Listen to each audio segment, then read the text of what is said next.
Bonjour à tous, on se retrouve aujourd'hui pour des gestes de massage de la cuisse. Alors la cuisse, c'est vraiment une zone qui est assez intéressante. Là, normalement, quand vous avez appris vos protocoles, vous avez dû avoir plusieurs gestes. La cuisse, elle est assez intéressante parce qu'elle se travaille de plein de manières différentes, ce qui du coup fera l'objet de plein de vidéos différentes. On peut la travailler dans le sens de la montée, on peut la travailler dans le sens de la descente, on peut la travailler en latéral, on peut l'ouvrir et venir la travailler à l'intérieur. On peut même, sur certains massages, venir plier la jambe et la travailler pliée.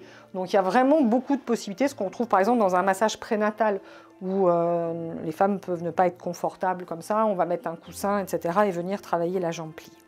Donc une grande diversité de gestes, pardon, je cherchais mon mot, qui va nous permettre vraiment de travailler plutôt en profondeur.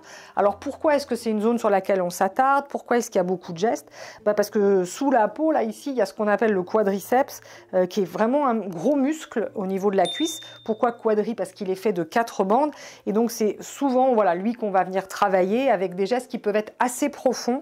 Vous voyez, dans un massage suédois, un massage sportif, on vient travailler ce quadriceps en profondeur pour venir bien l'étirer et le détendre. Donc la vidéo aujourd'hui, on va travailler notre cuisse dans la montée, ce qui est plutôt des gestes de démarrage de massage, c'est-à-dire qu'on va venir commencer en globalisant la cuisse. Après avoir fait la jambe en entier, je vous l'ai déjà dit plusieurs fois si vous suivez nos vidéos, un massage c'est toujours construit, une grande zone globale au départ, puis une zone plus petite, là on va revenir sur une zone plus petite qu'est la cuisse, et puis s'il y a besoin d'aller faire un travail plus fouillé, on va travailler notre petite zone, puis on va la reglobaliser et on va reglobaliser ensuite. Donc là, on est dans la phase intermédiaire où on vient ne travailler que la cuisse pour préparer éventuellement un massage plus profond. Donc bien sûr, le massage de la cuisse, c'est un massage qui se trouve intégré dans un protocole. On n'a jamais de massage de la cuisse seul.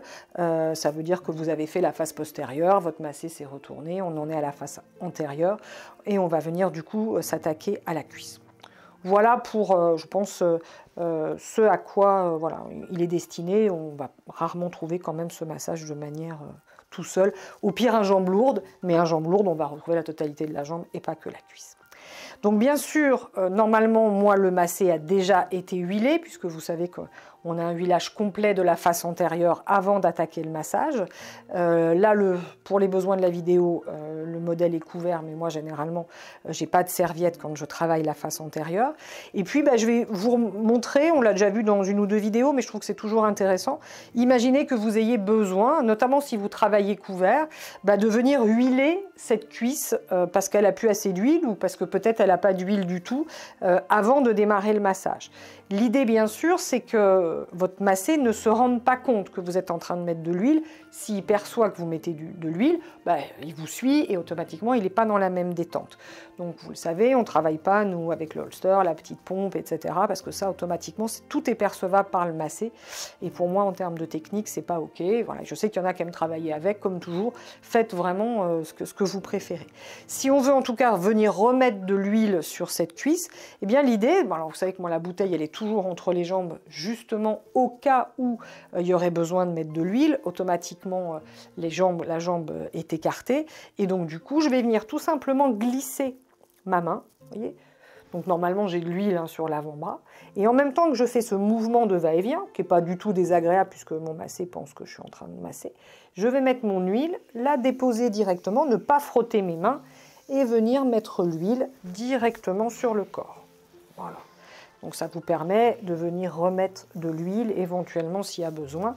On peut même passer un peu en dessous, vous voyez, quand on redescend, si on sait qu'on a besoin éventuellement à un moment de masser en dessus-dessous.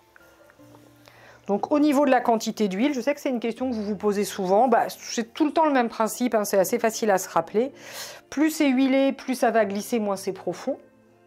Moins il y a d'huile, plus on accroche, plus on va pouvoir aller vers des gestes appuyés. Donc en fonction de votre besoin et de ce que vous allez faire dans le massage, vous adaptez la quantité d'huile. Attention, c'est jamais agréable pour un massé de faire comme ça quand on a mis beaucoup trop d'huile sur une zone. Je dis qu'on lâche pas, qu'on reste toujours en contact. Je crois que la seule exception, c'est quand vous vous rendez compte vraiment qu'il y a beaucoup trop d'huile, parce que ça va jouer sur la qualité du massage. Là, dans ces cas-là, vous épongez un peu avec une petite serviette que vous avez à côté pour être sûr d'avoir la bonne présence. Là, je vous l'ai dit, aujourd'hui, on va travailler dans le sens de la montée, ce qui veut dire qu'on retrouve notre escrimeur. Donc, appui sur la jambe du bas, une fente vers la jambe du haut. Plus la fente est grande, plus vous êtes sûr d'amener le poids sur la jambe du devant. Parce que quand vous faites des petites fentes, qu'est-ce qui se passe? Le poids vient sur la jambe de devant, mais vous pliez comme ça au niveau du dos. Et à force de faire ça, vous allez vous faire mal. Nous, ce qu'on veut, c'est pouvoir descendre avec le dos droit, ne pas avoir à se plier. Et ça, la seule chose qui va le permettre, c'est une grande fente. Voilà. Au niveau du geste, quand on démarre, on est en appui sur la jambe arrière. Quand on est en fin de geste, on est en appui sur la jambe avant. Ça, vous pouvez le vérifier quand vous travaillez. Arrière, avant. Arrière, avant.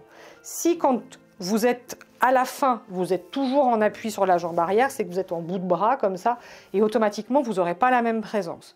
Si dans vos massages, on vous dit souvent que vous êtes trop doux, alors que vous avez l'impression d'y mettre toute la force du monde, c'est souvent juste un problème de corps.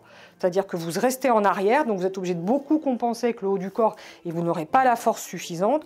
Que si au contraire je suis vers l'avant et que j'ai mis tout le poids de mon corps, je me fatigue moins, donc c'est déjà plutôt plus sympa. Et automatiquement, la présence est beaucoup plus agréable pour notre massé. Voilà pour les petites infos techniques et de placement. Donc on va attaquer notre massage. Et on va l'attaquer par un geste vraiment classique que vous avez dû apprendre, j'imagine déjà, qui est une pression glissée.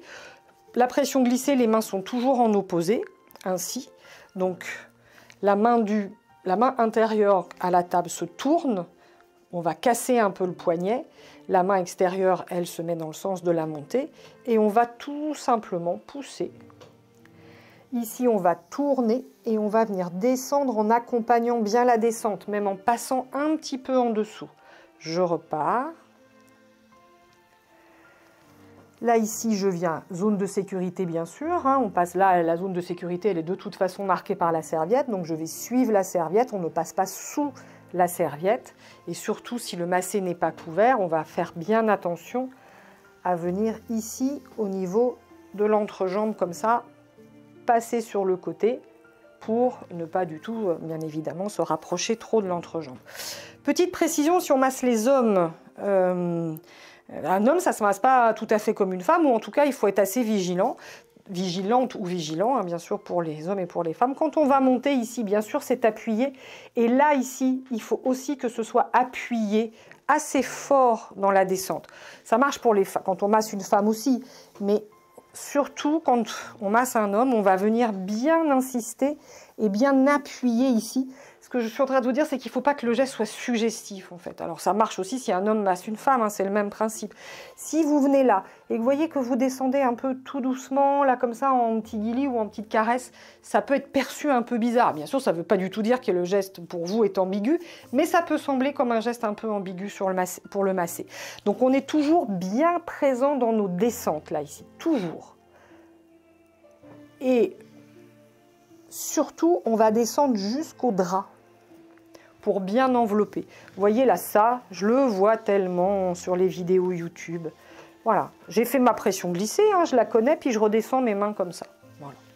Souvent un peu doux d'ailleurs. Qu'est-ce que c'est beaucoup moins agréable que si je prends le temps, vous voyez, de venir là, ici, de descendre pour envelopper. Ça, c'est important, de venir bien crocheter. Vous n'êtes pas obligé de passer en dessous, mais vous descendez vraiment au contact avec la table. Donc cette pression glissée, elle va se travailler de deux manières différentes. Ça peut être notre bonjour à la jambe, et dans ces cas-là, elle ne va pas être trop appuyée, ou ça peut être au contraire, et là on va aller beaucoup plus lentement, un geste très lent, très appuyé, qui vient chercher notre quadriceps beaucoup plus en profondeur. Deux possibilités. Si vous êtes en train de démarrer votre cuisse, on commence par le doux. On ne va jamais rentrer directement fort, ça ferait mal à notre massé. Donc l'idée, c'est vraiment de démarrer d'abord par une pression glissée, on va dire classique. Et ensuite, si vous voulez, on va pouvoir aller la chercher beaucoup plus en profondeur. Donc là, on a tout le poids sur la jambe avant. On va plus lentement. La descente, elle va être un peu similaire. On ne va pas appuyer fort dans les descentes, c'est toujours à peu près, il faut que ce soit enveloppant, mais c'est toujours assez doux. Restez bien présent à la descente. Quand on est souvent dans des gestes un peu appuyés, souvent on est tellement content d'avoir réussi le geste qu'on fait des descentes un peu rapides et pas toujours bien conscientes. Je vous rappelle qu'on a d'ailleurs une émission sur la technique des descentes. Pensez à toujours bien envelopper et à bien rester présent. Donc voilà pour ce premier geste qui est la pression glissée, voilà, qu'on va pouvoir vraiment adapter en termes de profondeur par rapport à la cuisse. Un autre conseil que je peux vous donner, qu'on évoque souvent en formation, c'est « mais je ne sais pas trop jusqu'à où je peux appuyer sur un massé, je ne sais pas ce qu'il va supporter, est-ce qu'il faut que je lui demande s'il aime la pression, est-ce que pendant le massage, il faut que je lui demande si je fais plus fort ?» C'est souvent des questions qui reviennent. En fait, vous allez au fur et à mesure de votre pratique le sentir, c'est-à-dire vous allez vous rendre compte de la présence que vous pouvez mettre, et puis une jolie manière d'arriver à ça, c'est d'y aller progressivement. Donc je vais être sur mon geste, et mon premier geste, je vais le faire assez doux. Ça a l'air de passer, le massé ne réagit pas, ça a l'air d'être bien. Et bien le deuxième, je vais l'appuyer un peu plus. Et puis il n'y a pas de réaction, la personne reste toujours dans sa détente. Et bien le troisième, je vais l'appuyer beaucoup plus.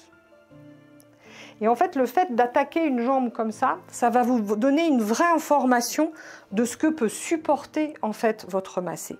Parce que si vous lui demandez s'il aime les massages appuyés, lui il a son seuil de référence de ce que c'est qu'un massage appuyé, vous avez le vôtre, souvent c'est pas le même. Nous professionnels, on est capable d'aller très en profondeur. Vous pouvez avoir un client qui vous dit ah, mais moi j'adore quand c'est appuyé, et puis en fait quand vous appuyez vraiment, il va vous dire ah non c'était beaucoup trop fort en fait. Donc l'idée c'est plus d'être dans le ressenti et de regarder ce qui se passe. C'est-à-dire que si vous voyez que ça supporte, que ça contracte pas, quand ça fait mal, on réagit tous de la même manière, on contracte. Voilà, systématiquement, si c'est trop fort, c'est cette douleur, paf, je vais voir ce quadriceps qui va se contracter sur la table, et là je me dis, ok, j'y suis allé un peu fort, ça veut dire que mon seuil de référence, il est en dessous. Si je continue avec cette puissance-là, mon massé ne va pas supporter. Donc je vais revenir, si par exemple j'ai mis une pression 3, ben, je vais revenir à une pression 2, qui est très certainement ce qui lui convient mieux en termes de travail. Et puis si le 2 c'était trop fort, je vais revenir à une pression 1. On sait qu'il y a des gens qui n'aiment que les massages doux. C'est comme ça. Après, il faut vraiment s'adapter au client. Et ce n'est pas ce qu'il va vous dire quand vous allez discuter au départ qui va faire que généralement, ça va vous aider à comprendre sa pratique. Comme quand on demande, moi je demande toujours, avez-vous l'habitude de vous faire masser? Parce que je trouve que c'est vraiment intéressant comme question. Si le client vous dit oui, je me fais masser souvent, on sait qu'on va pouvoir aller plus profond. Ben, ça ne veut rien dire en fait.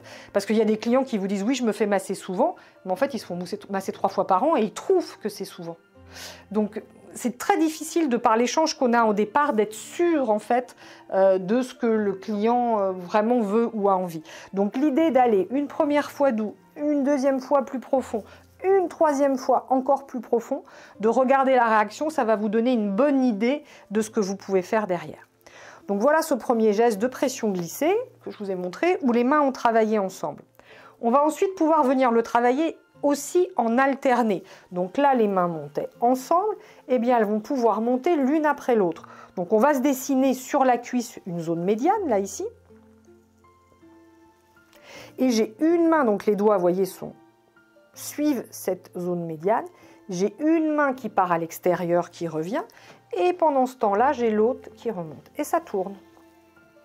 Je fais bien attention surtout à revenir en touchant le drap, toujours la même consigne, et je vais monter ma pression glissée. Voilà. Ici, là-bas, il faut faire un petit tour avec la main pour la repositionner, pour bien garder le contact, et je repars. Et donc, c'est exactement le même geste. La seule chose, c'est qu'au lieu que les mains montent ensemble côte à côte, elles vont monter en alterné de chaque côté de la cuisse. Et on va retrouver la même logique de travail que ce qu'on a fait avant. C'est-à-dire, je vais pouvoir venir le travailler avec une pression un peu classique. Et puis, si j'ai envie, je vais pouvoir venir le travailler avec une pression beaucoup plus appuyée, qui va venir du coup mobiliser les tissus, mobiliser les muscles de manière beaucoup plus importante. Voilà, donc vous avez les deux possibilités de travail.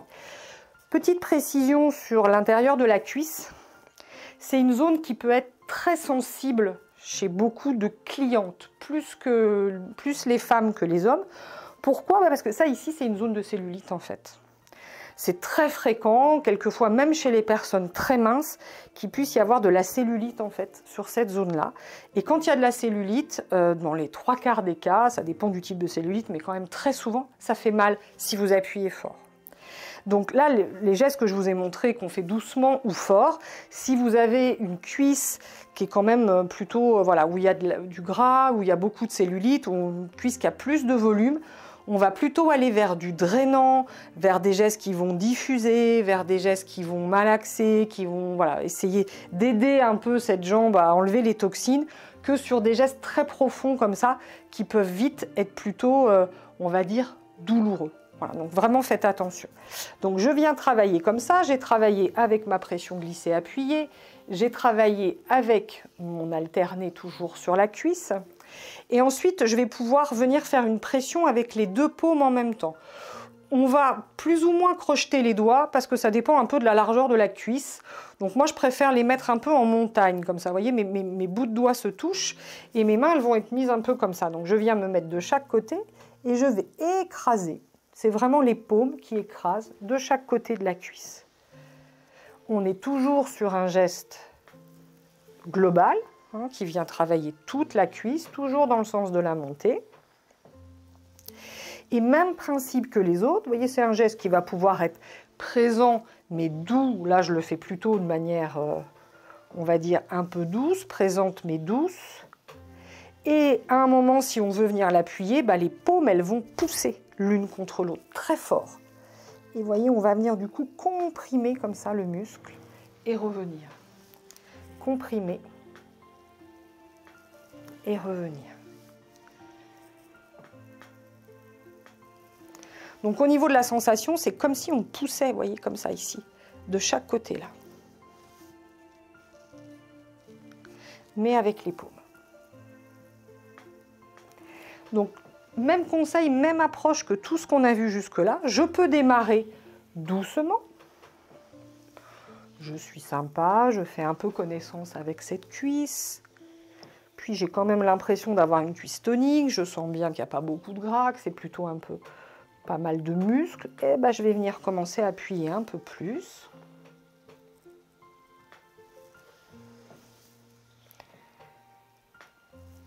Et puis si j'ai envie, je vais reprendre quelque chose de plus doux ensuite.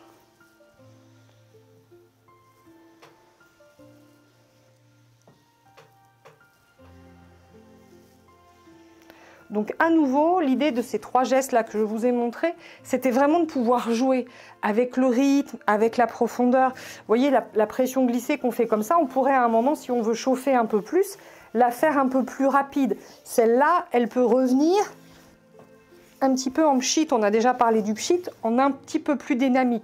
La paume des mains, elle peut revenir aussi un peu plus dynamique. Donc on a plein de possibilités pour jouer avec ça, selon ce qu'on veut créer, selon ce que l'on sent en termes de besoin de notre massé, du lent très appuyé, du lent plus doux, du plus rapide, du un petit peu dynamique comme ça qui va pchiter, qui va bouger pour faire circuler l'énergie.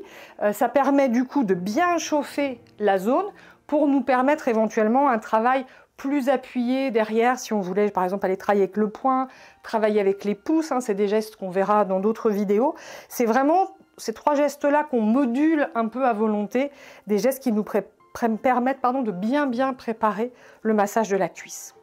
Voilà, j'espère écoutez, que vous trouverez votre bonheur, que vous arriverez à les utiliser, à les mélanger à bon escient en fonction de la personne que vous avez sur la table. Et puis bien sûr, nous comme toujours, on se dit à bientôt pour parler de techniques de massage. Au revoir.